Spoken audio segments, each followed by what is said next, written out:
দর্শক, সবাইকে আন্তরিক শুভেচ্ছা জানিয়ে শুরু করছি এটিএন বাংলার নিয়মিত আয়োজন Bangladesh spine and orthopaedic hospital নিবেদিত সুস্থ মেরুদণ্ড সুস্থ জীবন।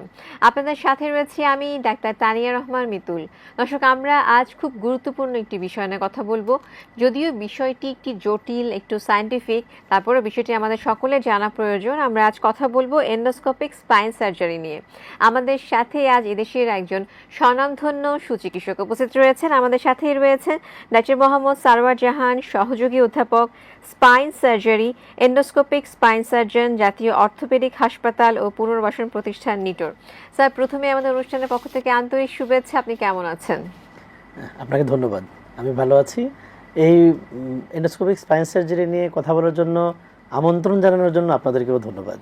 স্যার, আসলে এন্ডোস্কোপিক স্পাইন সার্জারি, এখানে দুটো শব্দই আসলে সায়েন্টিফিক, একটা স্পাইন আর একটা এন্ডোস্কোপিক, যেটা কিনা খুবই আধুনিক একটি শব্দ। তো প্রথমে জানতে চাইবো যে আসলে এন্ডোস্কোপিক স্পাইন সার্জারিটা আসলে কি? আমাদের মেরুদণ্ডের যে বিষয়গুলো আছে, যে অপারেশনের যে বিষয়গুলো আছে, এন্ডোস্কোপিক স্পাইন সার্জারি হচ্ছে এই অপারেশনগুলোর মধ্যে আধুনিকতম একটা সংস্করণ। আধুনিকতম এই জন্য বলা হচ্ছে যে এখানে আগে ট্রেডিশনালি যেভাবে অপারেশনটা করা হতো আগে, এখন সেই ট্রেডিশনাল সিস্টেম বাদ দিয়ে নতুন প্রযুক্তিগত দিক থেকে এটা উন্নত ধরনের একটা ব্যাপার, যার মাধ্যমে কোনো রকম কাটাছেঁড়া ছাড়াই মেরুদণ্ডের মধ্যে ছোট একটা ছিদ্র করেই পুরো বিষয়টাকেই, মেরুদণ্ডের মধ্যে যে প্যাথোলজি আছে, যে কারণে পেইন জেনারেট হয়, যে কারণে মানুষ ডিসেবলড হয়ে যেতে পারে, সেই সমস্ত কারণগুলোকে রিমুভ করা হয় এবং পেশেন্ট খুব তাড়াতাড়ি করে সুস্থ হতে পারেন। এইটা হচ্ছে concept endoscopic spine surgery. Endoscope এই নামটা তো আসছে একটা যন্ত্রের মাধ্যমে, যে যন্ত্রটা, এটা একটা ডেলিকেট একটা স্ট্রাকচার, ডেলিকেট একটা ইনস্ট্রুমেন্ট, যে ইনস্ট্রুমেন্টের মাধ্যমে এই অপারেশনটা করা হয়, সেই যন্ত্রটার নাম হচ্ছে এন্ডোস্কোপ। এখন যেহেতু মেরুদণ্ডের অপারেশন করা হচ্ছে, মেরুদণ্ডকে আমরা স্পাইন বলি, এই জন্য এই টার্মটা এইভাবে আসছে যে এন্ডোস্কোপিক স্পাইন সার্জারি। বিষয়টা এইরকম। এটা ট্রেডিশনাল স্পাইন সার্জারি থেকে পুরোটাই ডিফারেন্ট একটা ব্যাপার। স্যার, স্পাইনের তো আসলে কিংবা মেরুদণ্ডের তো অনেক ধরনের রোগ হয়ে থাকে। তো কি কি ধরনের রোগে আসলে আপনারা এই ধরনের এন্ডোস্কোপিক স্পাইন সার্জারি আসলে করে থাকেন? এটা খুব গুরুত্বপূর্ণ একটা ব্যাপার। আমাদের জানতে হবে যে এন্ডোস্কোপ কি আমরা আসলে কোন কোন অসুখের জন্য করি, কোন কোন মেরুদণ্ডের কোন ডিজিজের জন্য এই জিনিসটা অ্যাপ্রোপ্রিয়েট হবে, সেটা জানাটা খুব জরুরি। স্পেশালি লো ব্যাক পেনের অনেকগুলো কজ থাকে। মেরুদণ্ডের মাজা ব্যথার, কোমর ব্যথার রোগীরা আমাদের কাছে আসেন অনেক রকম কজে, অনেক রকম কারণে আসেন। তো আমরা ইনভেস্টিগেশন করে যখন জানতে পারি যে মেরুদণ্ডে এই রোগটা পিএলআইডি রোগে আক্রান্ত, কোনো মানুষ যখন পিএলআইডি রোগে আক্রান্ত হয় অথবা লাম্বার স্পাইনাল ক্যানাল স্টেনোসিস রোগে আক্রান্ত হয়, এটা হচ্ছে লাম্বার রিজনের জন্য। যদি কোনো কোনো কারণে ঘাড়ে কোনো ব্যথা হয়, সেখানেও যদি স্পাইনাল কর্ডটা এফেক্টেড থাকে, যদি ডিস্ক প্রোলাপসের কারণে হয়ে থাকে, এই সমস্ত কারণে এন্ডোস্কোপিক স্পাইন সার্জারি করা যেতে পারে। এটা এক নাম্বার। দুই নাম্বার বিষয় হচ্ছে যে অনেক সময় পেশেন্টরা আমাদের কাছে স্টেনোসিসের ফিচার নিয়ে আসে। স্টেনোসিস মানে হলো যে মেরুদণ্ডের যে অংশে স্পাইনাল কর্ড থাকে, সেখানে যদি স্পাইনাল কর্ডের থাকার জায়গাটা যদি ন্যারো হয়ে যায়, স্টেনোসড হয়ে যায়, কোনো রকমের যদি ছোট হয়ে যায়, তাহলে এই ছোট জায়গাটাকে ওয়াইড করার জন্য আমরা এন্ডোস্কোপের সাহায্যে এই অপারেশনগুলো করতে পারি। কিছু কিছু ক্ষেত্রে স্পাইনাল কর্ড থেকে যে নার্ভগুলো বের হয়ে যায়, আমরা বলি স্পাইনাল নার্ভ বের হয়ে পায়ের দিকে ছড়িয়ে পড়ে, অথবা ঘাড়ের অংশ থেকে যে নার্ভগুলো বের হয়ে হাতের অংশ ছড়িয়ে পড়ে, সে স্পাইনাল যে ফোরামেনটা অনেক সময় ন্যারো হয়ে যায়, ফোরামেনটা অনেক সময় স্টেনোসড হয়ে যায়। এই স্টেনোসিসটাকে রিমুভ করার জন্যই, স্টেনোসিসটাকে ওয়াইড করার জন্য আমরা এন্ডোস্কোপিক স্পাইন সার্জারি করে থাকি। স্যার, আসলে যে ট্রিটমেন্টের কথা বলছেন, যে এন্ডোস্কোপিক স্পাইন সার্জারির কথা বলছেন, আমরা বুঝতে পারছি যে এটা খুবই আধুনিকতম আসলে চিকিৎসা, যে আপনারা আসলে এন্ডোস্কোপের মাধ্যমে স্পাইনাল কর্ডের মতো একটা জায়গায় আসলে সার্জারি করছেন। তো আসলে আমাদের মনে প্রশ্ন তো জাগবেই যে বাংলাদেশে, আমাদের দেশে আপনারা এই ধরনের সার্জারি করছেন কিনা? হ্যাঁ, খুবই গুরুত্বপূর্ণ একটা ব্যাপার। এটা তো শুরু হয়েছে আসলে দক্ষিণ কোরিয়া থেকে। দক্ষিণ কোরিয়াতে এখন ওনারা ওপেন সার্জারি করেন না বললেই চলে, একবার স্পেসিফিক ইন্ডিকেশন ছাড়া। ওনারা অলমোস্ট অল কেসেসই ওনারা এন্ডোস্কোপের মাধ্যমে করে। তো এটা ওখান থেকে শুরু হয়েছে, ওখান থেকে এখন সারা বিশ্বে ছড়িয়ে পড়েছে। আমাদের দেশেও আমরা এটা শুরু করেছি। বাংলাদেশের বিভিন্ন সরকারি এবং বেসরকারি প্রতিষ্ঠানগুলোতে এন্ডোস্কোপিক স্পাইন সার্জারি শুরু হয়েছে। স্পেশালি আমরা অন্তত প্রাইভেট হসপিটালগুলোতে আমরা গত 2025 সাল থেকে আমরা শুরু করেছি। এর আগেও কিছু কিছু জায়গায় শুরু হয়েছিল, কিন্তু এখন আমরা একটু মানে প্রচারণার মাধ্যমে, মানুষকে জানানোর মাধ্যমে আমরা 2025 সাল থেকে এই অপারেশন শুরু করেছি আমাদের দেশে। এর আগেও শুরু হয়েছিল, কিন্তু এখন একটু জাঁকজমকভাবে আমরা শুরু করছি গত বছর থেকে আর কি।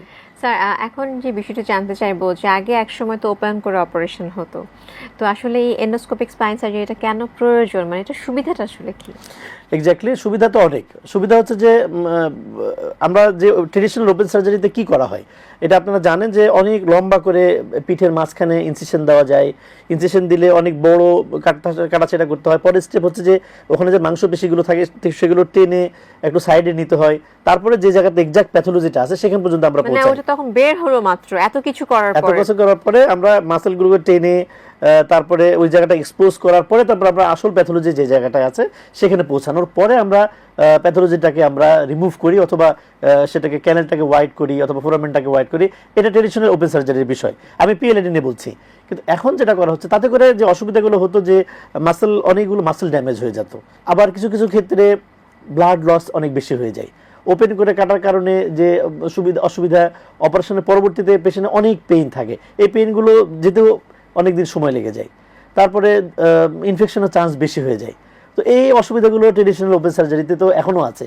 তো আমরা যদি একটা মেশিনের মাধ্যমে, এন্ডোস্কোপের মাধ্যমে, ছোট্ট একটা ছিদ্রের মাধ্যমে যদি এই পুরো কাজটাই করতে পারি, তাহলে এই যে অসুবিধার কথা বললাম সেগুলো তো আর হচ্ছে না। আমাদের মাসেলটাকে ড্যামেজ করতে হচ্ছে না, অতিরিক্ত ব্লিডিংয়ের কোনো চান্স নাই, তারপরে ইনফেকশনের চান্স একেবারেই জিরো বললেই চলে। তো এই যে বাড়তি সুবিধাগুলো শুধু এন্ডোস্কোপের মাধ্যমেই হওয়া সম্ভব। যদি আমরা ওপেন ট্রেডিশনালি যদি কেটে অপারেশন করি, তাহলে অনেক বেশি পরিমাণ যে ভিতরে যে মেরুদণ্ডের যে হাড়গুলো আছে সেগুলো অনেক অংশে কেটে ফেলতে হতো। এখন এইটার মাধ্যমে এত হাড়ের পরিমাণও এত বেশি কাটতে হয় না, খুব অল্প পরিমাণ হাড় কাটার মাধ্যমেই এবং মাসেলগুলো ড্যামেজ করার মাধ্যমেই এন্ডোস্কোপিক স্পাইন সার্জারি করা সম্ভব হচ্ছে। এতে করে এই সুবিধাগুলো পাচ্ছি যে অপারেশনের পরবর্তীতে, যা আজকে অপারেশন যে পেশেন্টে করা হচ্ছে, এই পেশেন্ট আগামীকালই হাঁটাচলা করতে পারছেন। এই ব্যাপারটা কিন্তু স্যার আসলে একদম magic, magic, just like magic.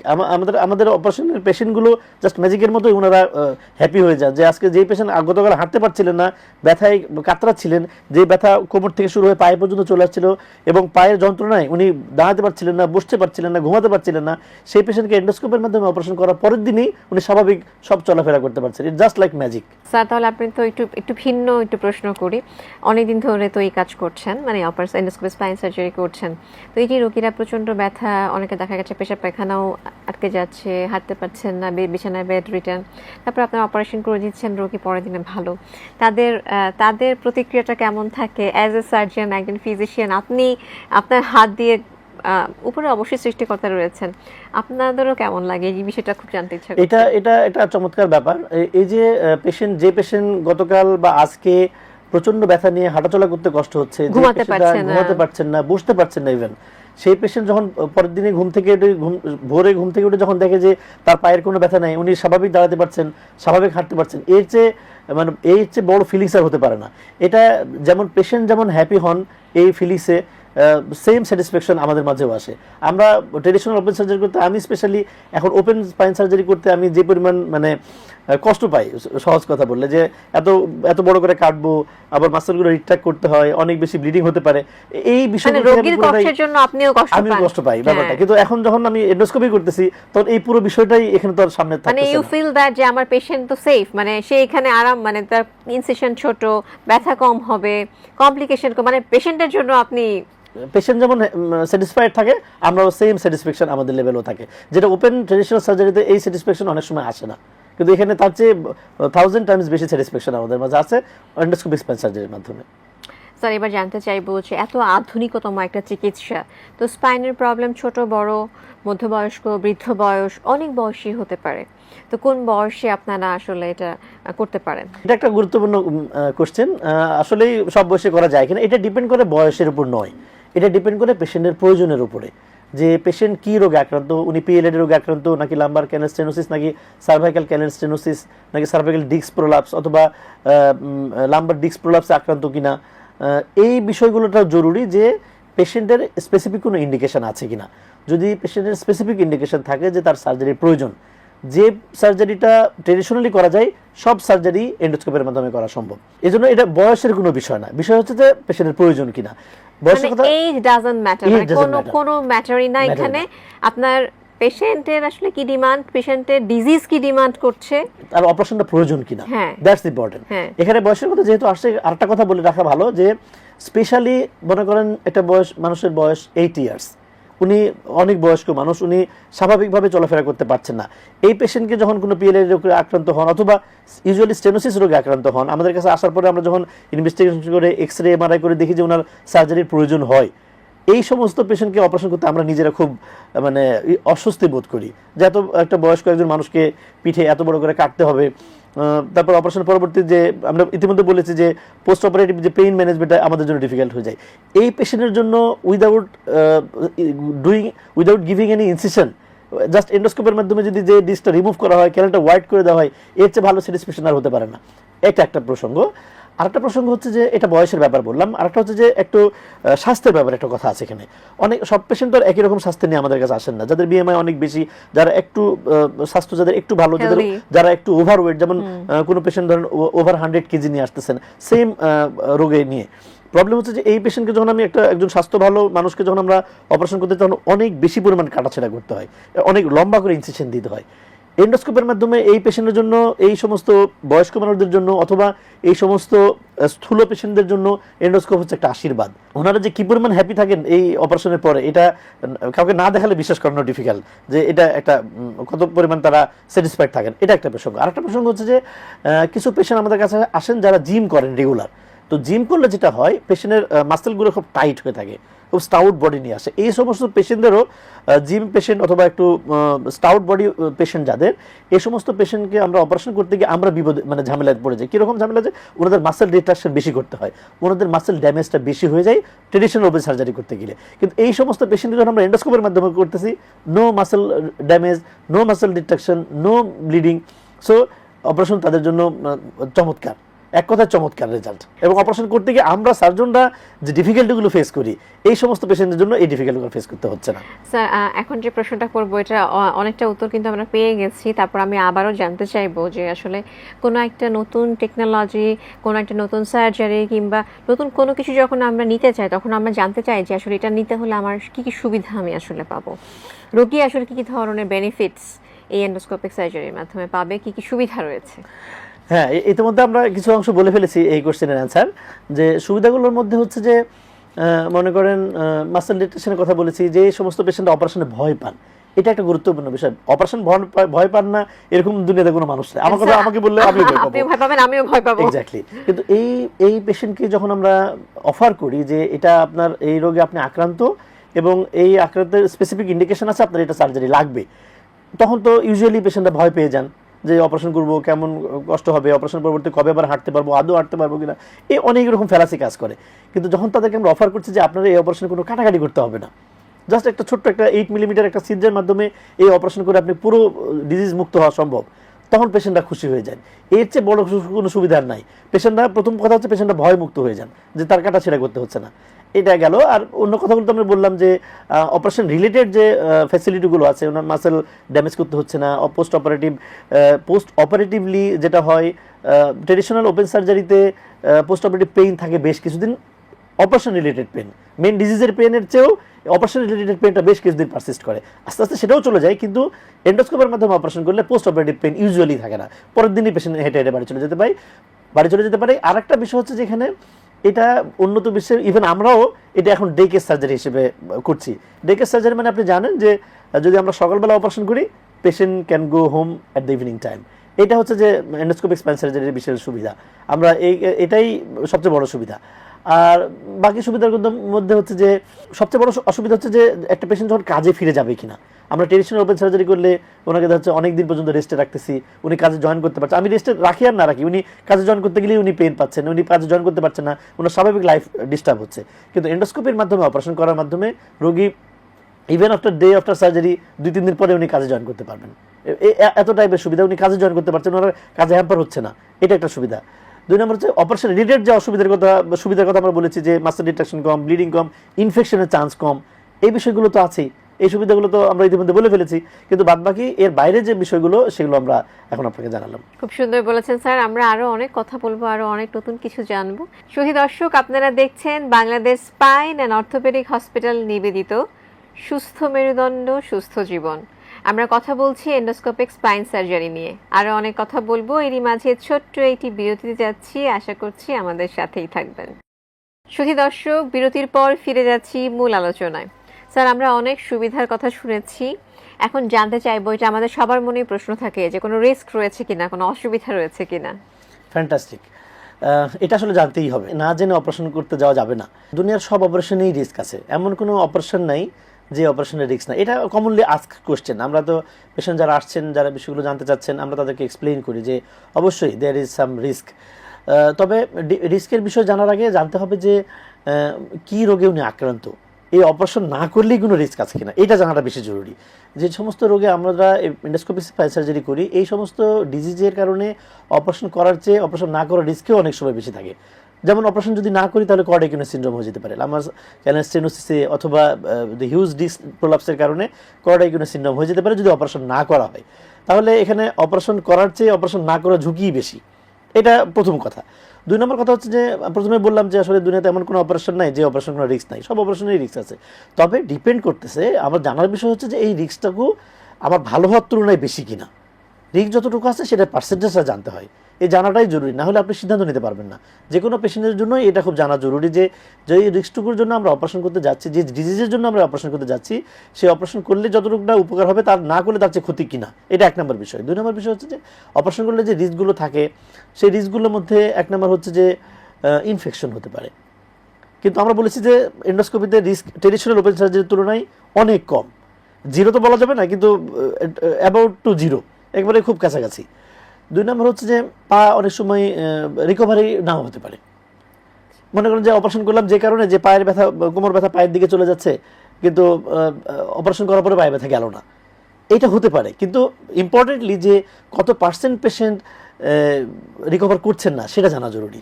কত পার্সেন্ট সেটা? Exactly less than 10%। 10%ও না যারা রিকভার করেন না টোটালটা। ইনফেকশন হতে পারে, রিকভার না করতে পারে, তারপরে এখন সেই ইনফেকশন তো যে মানে ওপেন করে করলে তো আরো বেশি হতে পারে। এক্স্যাক্টলি, এই জন্য তো আমরা এখানে প্যারাডাইম শিফট হয়ে যাচ্ছে যে আমরা ওপেন অপারেশন করার মাধ্যমে যতটুকু রিস্ক থাকতেছে এই রিস্কটা এখানে তুলনামূলক কম। এই জন্য আমরা এই বিষয়গুলো কনসার্ন আমরা পেশেন্টকে এক্সপ্লেন করি যে আমরা ট্রেডিশনাল ওপেন সার্জারি করতে যে রিস্কগুলো প্রয়োজন এখানেও সেই রিস্কগুলোই আছে, তবে সেটার পার্সেন্টেজ অনেক কম। এই পার্সেন্টেজ জানা খুব জরুরি। আমাদের কাছে পেশেন্টরা সেই রিস্কগুলো জানতে চান, আমরাও বলি, কিন্তু ডিসিশন উনি নেবেন কীভাবে? একজন পেশেন্ট কীভাবে ডিসিশন নেবেন? উনি যদি জানেন যে এই অপারেশন করলে রিস্ক আছে, তাহলে একজন মানুষ আসলে ডিসিশন নিতে পারে না তো, উনি কনফিউজ হবেন। কিন্তু জানা জরুরি যেটা সেটা হচ্ছে পার্সেন্টেজ। এখন আমি যদি বলি যে মোর দেন 90% পেশেন্ট ভালো হয়ে যাচ্ছে, লেস দেন 10% পেশেন্টের কিছু কিছু প্রবলেম থেকেই যাচ্ছে, এবং যে পেশেন্টের প্রবলেমগুলো থাকতেছে তারও সমাধান আছে, এই বিষয়টা জানলে কিন্তু ডিসিশন নেওয়াটা ইজি। আমরা রিস্কি বিষয়গুলোকে এভাবে এক্সপ্লেন করতে পছন্দ করি, যাতে করে পেশেন্ট যারা একটা পিএলআইডি অথবা ডিস্ক প্রলাপস অথবা স্টেনোসিস রোগে আক্রান্ত তারা যেন ডিসিশনটা ইজিলি নিতে পারেন। স্যার ব্যাপারটা হচ্ছে রিস্ক আর বেনিফিটের আসলে রেশিওটা করতে হবে। এক্স্যাক্টলি, রিস্ক বেনিফিট রেশিও চিন্তা করলে অবশ্যই এটা অনেক বেশি বেনিফিশিয়াল। রিস্ক তো আপনাকে নিতেই হবে যে কোনো অপারেশনে, শুধু এটা আমাদের দেশের ক্ষেত্রে প্রযোজ্য ব্যাপারটা এরকম না। আপনি দুনিয়ার যেখানে যান, ইন্ডিয়া যান, থাইল্যান্ড যান, সিঙ্গাপুর যান, আমাদের দেশের পেশেন্টরা যেখানে যেভাবে যান আর কি, সেখানেও তো ব্যাপারটা সেমই থাকে। এক্সপ্লেন করা হয়, আমরা এক্সপ্লেন করি, তারপর পেশেন্টরা সিদ্ধান্ত নেন, ব্যাপারটা এরকম। কিন্তু রিস্ক কিন্তু কোথাও কম না, রিস্ক অলমোস্ট অল সেম। এবং স্যার আমরা রিস্ক বেনিফিটের রেশিওটা বলছি, আপনি কিন্তু অলরেডি বলে দিলেন যে 90% আর 10%, মানে এখানে কিন্তু যে 90% কিন্তু ভালো হয়ে যাচ্ছেন, এবং যে 10% আসলে ব্যথাটা কমছে না, তাদের ক্ষেত্রে নিশ্চয়ই আপনাদের কোনো ম্যানেজমেন্ট কিংবা কোনো ব্যবস্থা রয়েছে। অফকোর্স ইট ইজ, কারণ অপারেশন পরবর্তীতে কিছু জটিলতা থাকতেই পারে, তো সেটা অ্যাকর্ডিংলি আমরা ট্রিটমেন্ট করার ব্যবস্থা আমাদের কাছে আছে, এবং সেটা পেশেন্টরা বেনিফিটেড হচ্ছেন। এটা নিয়ে এত আমরা যদি রিস্ক নিয়ে অনেক বেশি আলাপ করা শুরু করি তাহলে পেশেন্টরা ভুল মেসেজ পাবে। এই জন্য এটা নিয়ে এত আলাপ করার কিছু নাই, শুধু জানতে হবে সেটা এক্স্যাক্টলি, সেটা জানতে হবে যে রিস্ক হতে পারে, এবং এই রিস্কগুলো নিয়েই উনি রাজি হবেন। স্যার আপনার এক্সপ্লেনেশন দিয়েই দিচ্ছেন। এখন স্যার যেটা জানতে চাইবো যে অপারেশন তো হয়ে গেল, এবং তার পরবর্তী তার একটা ডিজিজ ছিল, সেটা আপনার অপারেশন করে দিয়েছেন, তারপরে তো একটা রিহ্যাবের একটা ব্যাপার আসে, ফলো আপের একটা ব্যাপার আসে, সেটা আসলে কেমন হবে, কিংবা তার লাইফস্টাইলটা কেমন হবে, সেটারও একটা ব্যাপার আসে। চমৎকার। এই রিহ্যাবিলিটেশন বিষয়টা আমাদের দেশে একটু ইগনোরড। আমাদের পেশেন্টরাও যেরকম বিষয়গুলো ফলো আপে ঠিকমতো আসতে পারেন না, অনেক সময় হয়ে ওঠে না, এই প্রবলেমটা কিন্তু আমরা ফেস করি রেগুলার। কিন্তু আমাদের এন্ডোস্কোপের জন্য আমরা যেটা বলি যে পোস্ট অপারেটিভ পেইন ম্যানেজমেন্টটা খুব ইজি আমাদের জন্য, যেটা ট্রেডিশনাল ওপেন সার্জারিতে এত ইজি থাকে না। আমাদের অনেক দিন পর্যন্ত হসপিটালে ভর্তি থাকতে হয়, যেখানে এন্ডোস্কোপ করলে আমরা পরের দিনই ছুটি দিতে পারি, ইভেন সকালে অপারেশন করলে ইভিনিংয়ে ছুটি দিতে পারি, সেটা আমরা ইতিমধ্যে আলাপ করেছি। অপারেশন পরবর্তীতে অপারেশন রিলেটেড যে পেইন হওয়ার কথা ব্যাক মাসেলে, সেটা কিন্তু একেবারেই কম। সো অল্প কিছুদিনের জন্য ব্যথার ওষুধ খেতে হয়, অ্যান্টিবায়োটিক খেতে হয়, এটা খুব অল্প পরিমাণ খেলেই আমাদের 1 সপ্তাহ 2 সপ্তাহ খেলেই আমাদের হয়ে যাচ্ছে। পেশেন্ট তাড়াতাড়ি করেই কাজে জয়েন করতে পারে। রিহ্যাবিলিটেশনের আরেকটা পার্ট হচ্ছে ফিজিওথেরাপি। ফিজিওথেরাপি কোনো কোনো পেশেন্টের প্রয়োজন হতে পারে। অনেক পেশেন্ট যারা লং স্ট্যান্ডিং পেশেন্ট, অনেক দিন ধরে পিএলআইডি নিয়ে আছেন, যারা স্টেনোসিস নিয়ে অনেক দিন ধরে সহ্য করে আছেন, ব্যথা নিয়ে অপারেশন করতে ভয় পেয়েছেন, অপারেশন করতে চান নাই, এই সমস্ত পেশেন্টের সংখ্যা কিন্তু একেবারে কম না। তাদেরকে তো আমরা অপারেশন করছি, যে অনেক দিন ধরে রোগে আক্রান্ত থেকে রোগে ভোগার পরে আমরা অপারেশন করে দিলাম, এই পেশেন্টের রিকভারি করতে একটু সময় লাগে। কিন্তু যে পেশেন্ট খুব দ্রুত আক্রান্ত হচ্ছে এবং দ্রুত অপারেশন করে নিচ্ছে, এই পেশেন্টে খুব দ্রুত করে কাজে ফিরতে পারে। কিন্তু যে পেশেন্ট লং স্ট্যান্ডিং পেশেন্ট, অনেকদিন পরে অপারেশন করতেছি আমরা, এই পেশেন্ট যখন অপারেশন করতেছি তখন তার কিছু রিহ্যাবিলিটেশন প্রয়োজন হয়। তার মধ্যে একটা ইম্পর্টেন্ট রিহ্যাবিলিটেশন হচ্ছে ফিজিওথেরাপি। এটা আমরা সাজেস্ট করি যাতে করে উনি রিহ্যাব হতে পারে। কিছু ব্যাক মাসল স্ট্রেংথেনিং, কিছু এক্সারসাইজ আছে, ইনস্ট্রুমেন্টাল কিছু থেরাপি আছে, সেগুলোর প্রয়োজন হতে পারে কখনো কখনো। স্যার, আমরা একদম অনুষ্ঠানের শেষ পর্যায়ে চলে এসেছি। দর্শকদের জন্য একটা টেক হোম মেসেজ। ধন্যবাদ। আমরা জনগণকে সচেতন করতে চাই, যদি কোনো মানুষ মেরুদণ্ডে পিএলআইডি রোগে আক্রান্ত হন, অথবা স্টেনোসিস রোগে আক্রান্ত হন, অথবা সার্ভাইকাল ডিস্ক প্রলাপস রোগে আক্রান্ত হন, যাই হোক না কেন, অপারেশনের পূর্বেই আপনারা খুব দ্রুত করে স্পাইন সার্জনের পরামর্শ নেবেন।